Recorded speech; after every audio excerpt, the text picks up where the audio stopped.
Ladies and gentlemen, please welcome Floyd Conde, who will draw the first ball out of the pot for the UEFA Champions League quarter-final draw.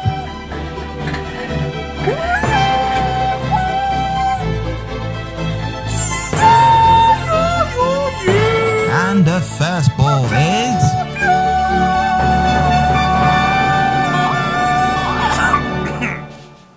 What's up, guys? I'm back, and today we're going to be talking about the European quarter-final draws, and we've got some very interesting matches, especially from the Champions League, not so much the Europa League. So I'm going to spend more time talking about the English teams, and so first I'm going to first discuss the Europa League. I'm going to review the round of 16, which concluded yesterday, and then I'm going to delve into the quarter-final draws for that. And then I'm going to discuss the Champions League draws thereafter. So let's get into it. First of all, Arsenal overcame AC Milan 5-1 on aggregate, 3-1 on the night. Danny Welbeck with 2 goals, sandwiching Xhaka's long-range effort, which Donnarumma should have saved. Job done. This time 10 years ago, we overcame them. This Gattuso at the time was in the squad. We've come away and we've done really well. I think our performance away from home was more impressive than at home. But either way, we did the job, home and away. So that was very impressive.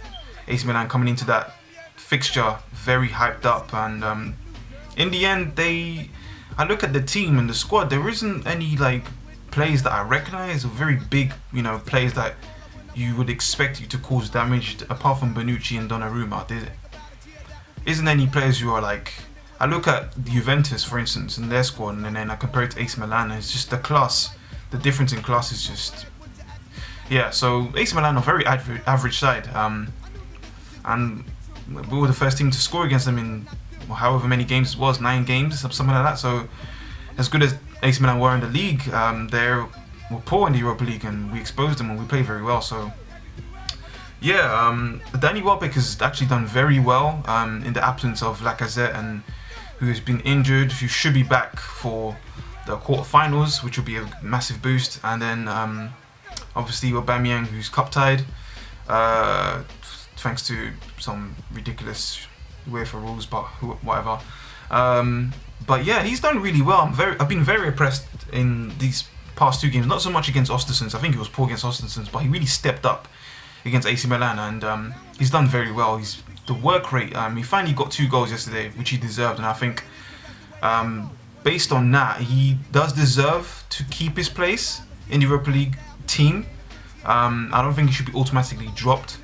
I think he's earned his place, his starting place. He's worked really hard, and he's actually shown some improvement. So has Granit Xhaka in that midfield with Aaron Ramsey and Jack Wilshere ahead of them.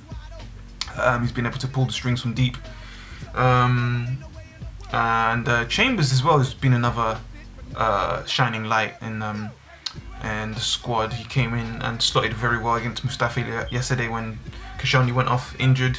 Arsenal through. And another shock, 2 shocks preceded that, with Lyon, the hosts, being knocked out by CSKA Moscow. 3-0 on aggregate. Moscow going through on the away goal rules. Lyon, who would be gutted to miss out on the Europa League final, seeing as they're the host team, to go out so early in the competition is poor on their part. They'd be very disappointed. It was a big shock, actually. I was quite disappointed to see Lyon go out. But they're out, and another big shock was Dortmund going out as well. The damage was against Salzburg. The damage was done against Dortmund in the first leg, who lost at home 2-1. Salzburg getting the 2 important away goals there, and drawing a blank in the second leg. Couldn't get through. Dortmund are out. Aubameyang's old club are out.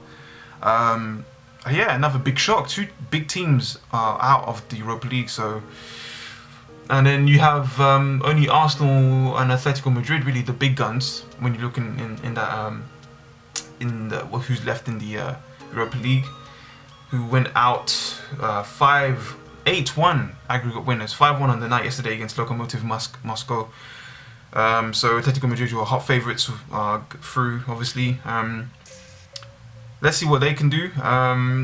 Yeah, that is the draw that we want to avoid, which brings me into the quarterfinal draws.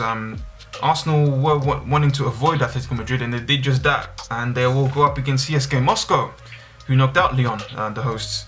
And Atletico Madrid will be going up against Sporting Lisbon instead. My initial reaction to us getting CSK Moscow was, we got to go away to Russia, away day in Russia. But I think this group has proven that they're tough. The experiences away from home in the Europa League will toughen them up.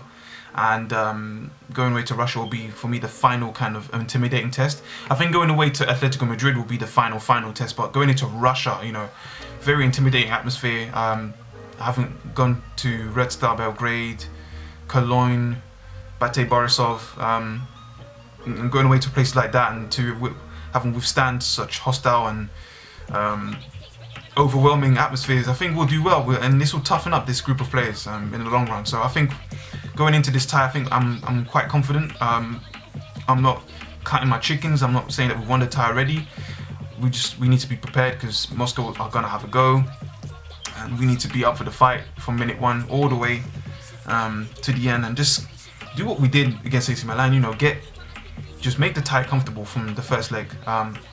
We're gonna be at the Emirates first, and then going away to Moscow on the 12th of April. So the matches will be played on the 5th and the 12th of April.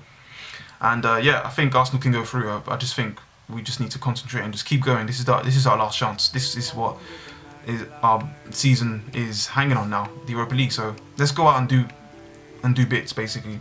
But I think Atletico Madrid will go through against Lisbon. If they don't, again, it's ours for the taking. But we need to do our job first. Let's focus on the task at hand, which is CSK Moscow in 3 weeks' time. So, Champions League draws. So yeah, let's go from top to bottom. Barcelona drew against Roma. They've been drawn against Roma. Slightly underwhelming draw. I think Barcelona are a shoe-in to go through. No disrespect to Roma, but I just think I've already marked them down as semi-finalists. Barcelona. Yeah, I think it's a shoe-in. They're gonna go through. I was hoping they'd face Manchester City, or even Real Madrid, but yeah, they get Roma. I think they're gonna go through quite comfortably in the end.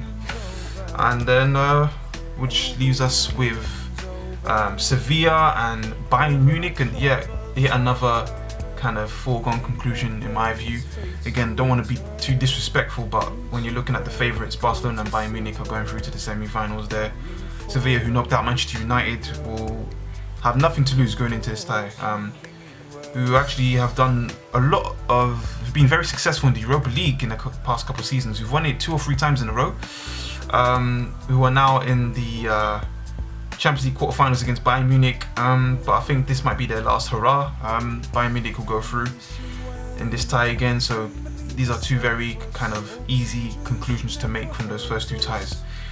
But the next 2 ties are, the ones to watch, really, the plum draws of the round. So first, let's discuss Juventus versus Real Madrid. This one is a very, very juicy tie. The 2 Champions League finalists of last season's competition, Real Madrid running out 4-1 winners. Ronaldo with the double, Mandzukic opening the scoreline for Juventus on the night, but Real Madrid steamrolled through them thereafter. Ronaldo opening the scoreline and Mandzukic equalising. So Juventus will be going into this time seeking revenge.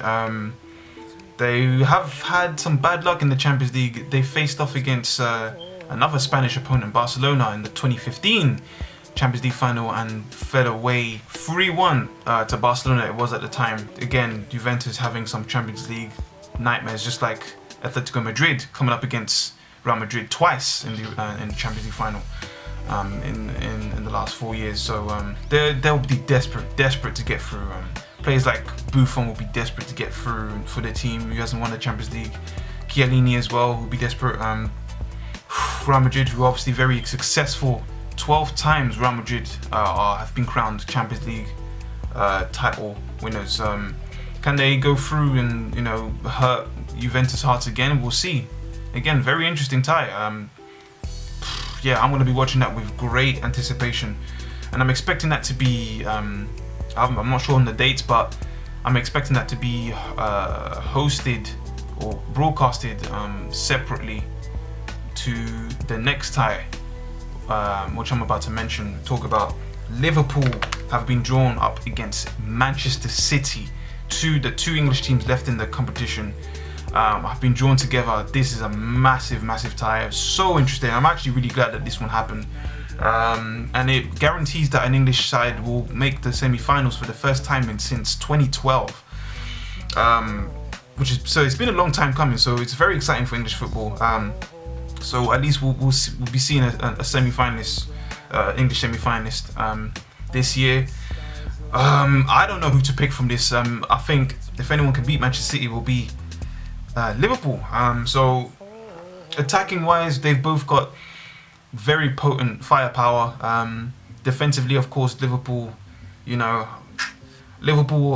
can't sleep on Liverpool's record in the Champions League, the most successful English club in the competition with 5 titles, the last one coming in 2005. So this is major progress for them, who've been out of the competition for quite some time before they broke back a couple years ago under Brendan Rodgers.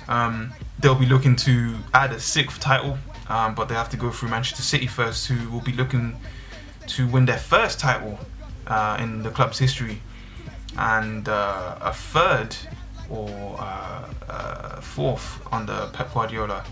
Pep Guardiola will be looking to win his 3rd or 4th trophy. I'm so excited. So yeah, those are the ties, man, of the tournament. Arsenal versus CSKA Moscow, Juventus versus Real Madrid, and Liverpool versus Manchester City. Let's hope there'll be 2 English clubs, not just one, progressing in Europe this year. But that's the draws, man. Let's see what Arsenal can do. Let's see what the English clubs can do. And I'll see you next time for another vlog.